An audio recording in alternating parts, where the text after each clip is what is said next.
una posible agenda del desarrollo para el Uruguay de los próximos decenios. Que es tratar de pensar, bueno, a partir de la experiencia histórica más reciente y también la no tan reciente, ¿qué es lo que el Uruguay no debe? ¿Cuáles son los errores que el Uruguay no debería repetir? ¿Y cuáles son los aprendizajes que el Uruguay debería consolidar? Particularmente viendo, bueno, saliendo de su mirada provinciana y mirando el cuadro de los exitosos. Incluso mirando el cuadro de los exitosos parecidos. ¿Qué ocurre con un país de escala pequeña, sobre todo a nivel de su población? ¿Cómo se inscribe en el contexto internacional? ¿Cuáles son las señales más establecidas de sus políticas públicas? Bueno, esa reflexión es un poco el núcleo de nuestro ejercicio, que, repito, es un ejercicio que combina, por supuesto, una visión retrospectiva, un análisis de coyuntura, pero sobre todo una perspectiva de futuro, una perspectiva de provocación. Discutimos mucho el título, incluso el título que más nos gustaba era Nuevos impulsos, viejos frenos, un poco jugando con la metáfora de Real de Azúa, pero bueno, la familia lo impidió. La familia y la editorial lo impidieron, y quedó la provocación del futuro, retos del desarrollo en Uruguay de hoy, que no es un título que nos satisfaga particularmente, pero que creo que de alguna manera registra un poco el impulso que queríamos hacer. Pero, Gustavo, sí, simplemente algunas palabras para complementar la presentación que hacía Gerardo. Yo no voy a hablar del contenido, básicamente Gerardo hizo un recorrido muy fiel del contenido del libro, de cuáles son los grandes asuntos que aborda. Me voy a detener más en cómo se hizo el libro, qué pretendimos de algún modo, qué pretendemos con este libro. Yo creo, efectivamente, que el título quizás no es el título que más nos gustaba, pero que el título sintetiza el propósito del libro. La idea del libro, o el propósito del libro, es provocar el debate e intentar persuadir en torno a la plausibilidad de la hipótesis del desarrollo. Incluso uno de los títulos que barajamos en algún momento es el título de uno de los capítulos. Es El salto al desarrollo, capítulo 1 de la primera parte, El salto al desarrollo, un objetivo plausible para las próximas décadas. Y obviamente este es un tema de debate de coyuntura y es un tema de debate de los últimos años. Yo creo que eso es lo primero que nos llevó a escribir este libro, advertir que en los últimos 3-4 años la hipótesis del desarrollo comenzó a aparecer en el debate público. Por allí aparecen citados, bueno, en su momento aparecía citado Sebastián Torres en algún trabajo que habíamos escrito con Gerardo al respecto, en su rol de director de industria del Ministerio de Industria. Y bueno, no solo él, el director de la asesoría macroeconómica del Ministerio de Economía y Finanzas, el propio presidente Mujica. Uno puede encontrar en el debate político, quizás no en este momento de coyuntura, pero puede encontrar en el debate político, y no solo en filas del oficialismo, actores de peso político que plantean que esta es una hipótesis plausible. Entonces, eso es lo primero que quisiera compartir con ustedes. La provocación del libro, o lo que intentamos con el libro, es provocar el debate acerca de que esta hipótesis del salto al desarrollo es una hipótesis plausible. Lo segundo que quisiera señalar, y que creo se desprende de la presentación, del recorrido que hacía Gerardo, es que el libro, por cierto, no es para nada autocomplaciente. El libro destaca luces y destaca sombras en cada uno de esos tres grandes campos que para nosotros configuran los campos o las áreas donde están los principales retos o desafíos para hacer posible ese salto al desarrollo en los próximos años. La matriz productiva, la matriz educativa, la matriz democrática. Y cuando digo que rescatamos luces y sombras, ustedes podrán advertir cuando lean el libro que en base a evidencia empírica y de manera, yo diría, muy rigurosa y rayana en la obsesividad, tratamos de fundamentar cuáles son esas luces. Y me parece que eso es también útil para el debate político. En las últimas semanas o meses, ustedes habrán comprobado en debates en la prensa y en otros espacios debates álgidos en torno a la evolución del país, a sus chances de desarrollo, al crecimiento económico, a la evolución de la pobreza, a la evolución de la desigualdad. Y nosotros intentamos, con nuestro perfil de académicos, tratar de fundamentar todas las afirmaciones en el mayor acopio posible de evidencia empírica rigurosa, para fundamentar que efectivamente el país está cambiando. Yo voy a citar 2 o 3 indicadores que me parece que son muy elocuentes en este sentido. Porque, abro paréntesis, cuando uno se pregunta qué es un país desarrollado, ¿no? Que nosotros acá no, o que alcanza ese estadio de desarrollo. Nosotros acá no entramos en ese debate más conceptual o teórico sobre el concepto de desarrollo, ni el libro es un libro de historia económica que trate de abordar en clave comparativa las trayectorias o itinerarios que recorrieron aquellos países que alcanzaron el desarrollo, partiendo de niveles similares a los de Uruguay, es decir, un país de ingreso medio durante buena parte de su historia, sino que nos concentramos en lo que podríamos decir indicadores de la variable dependiente. Bueno, ¿qué es un país desarrollado? Es un país con altos niveles de bienestar, y eso lo podemos medir con cualquier indicador de ingreso, de Producto Interno Bruto per cápita, producto de ingreso bruto por habitante, método Atlas del Banco Mundial, en función del cual nos han clasificado el año pasado, ya por segundo año consecutivo, como país de ingreso alto, junto a Chile y Antigua y Barbuda en la región. Es un país con altos niveles de bienestar, es un país con niveles de desigualdad en la distribución del ingreso, que es una variable muy potente, bajos o moderados, y es un país con calidad de instituciones democráticas, donde las personas puedan desarrollar sus capacidades.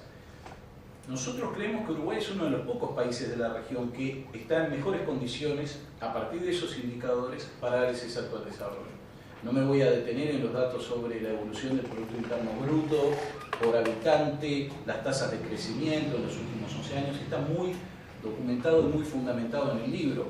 Hay una clave de análisis histórico también en el libro. Ustedes verán, por ejemplo, en algunos de los primeros capítulos, la comparación entre Uruguay, los países de la región y los países de Europa en términos del Producto Interno Bruto a lo largo de todo el siglo XX, y se puede advertir muy claramente el momento en el cual se despegan los países europeos o los países más desarrollados de Uruguay, o el momento a partir del cual Uruguay comienza a quedar rezagado, básicamente hacia la década de 50 o 60, puesto que durante la primera mitad del siglo pasado tenía niveles de ingreso y por tanto de bienestar similares a los de esos países. En los últimos años se advierte claramente el acortamiento de esa brecha, y de hecho nosotros nos basamos básicamente en las proyecciones que es el Fondo Monetario Internacional de cuál va a ser el Producto Interno Bruto por habitante en Uruguay al 2018, al 2019, al 2020, y probablemente Uruguay en la próxima década, en la década del 20, tenga un nivel de ingreso per cápita que ronde el 70-75% del promedio del ingreso per cápita de los países del sur de Europa.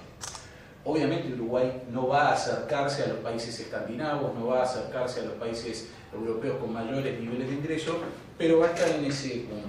Si quieren lo cito en detalle, lo veo a mi amigo Forteza diciendo que no.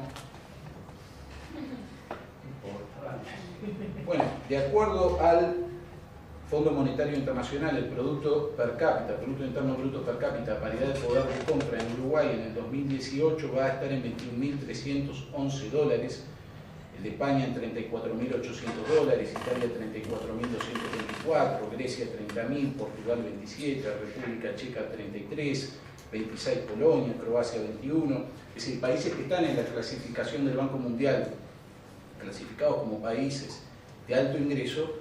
Y si, digamos, tomáramos el promedio simple de esos países, no la comparación con España o con Italia, probablemente Uruguay esté en 70% hacia finales de la década del 20.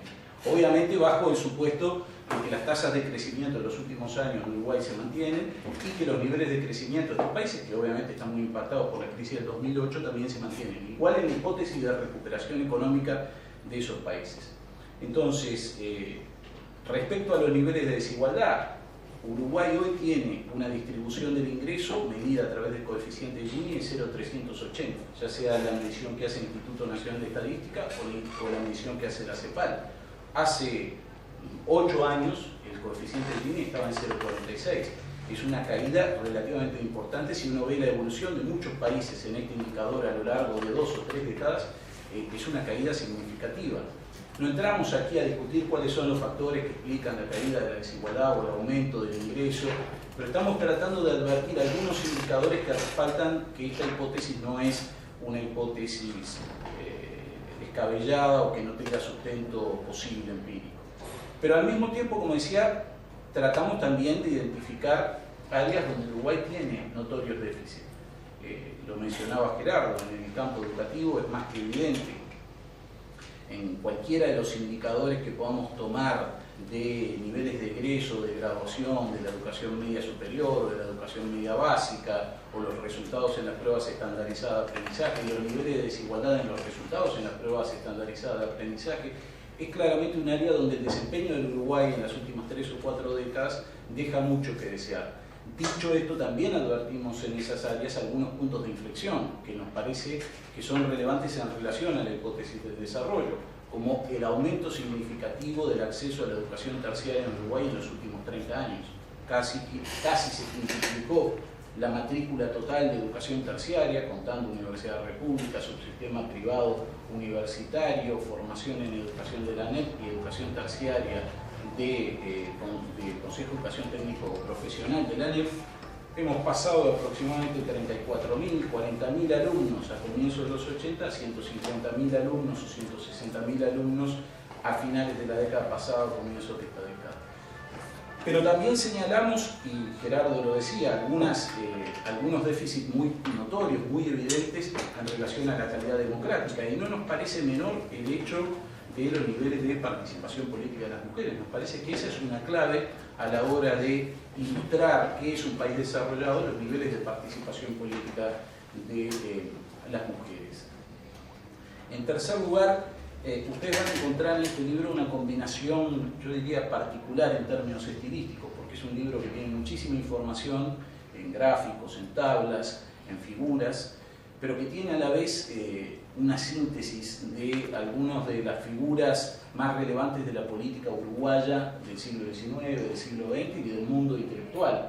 Y nos parece que ese contrapunto entre Herrera, Valle y Ordóñez, Frugoni, José Pedro Barrán, Germán Rama, Paulina Luisi y los datos que vamos desgranando en el libro nos parece que hacen una combinación interesante.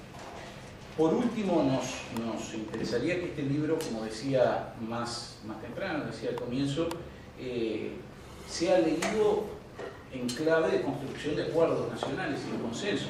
El último capítulo, que es una agenda de desarrollo, es una agenda que nosotros consideramos puede ser desarrollada en el sistema político uruguayo en una clave plural y que requiere, desde luego, acuerdos en muchas áreas, claramente en estas 3 áreas que mencionábamos.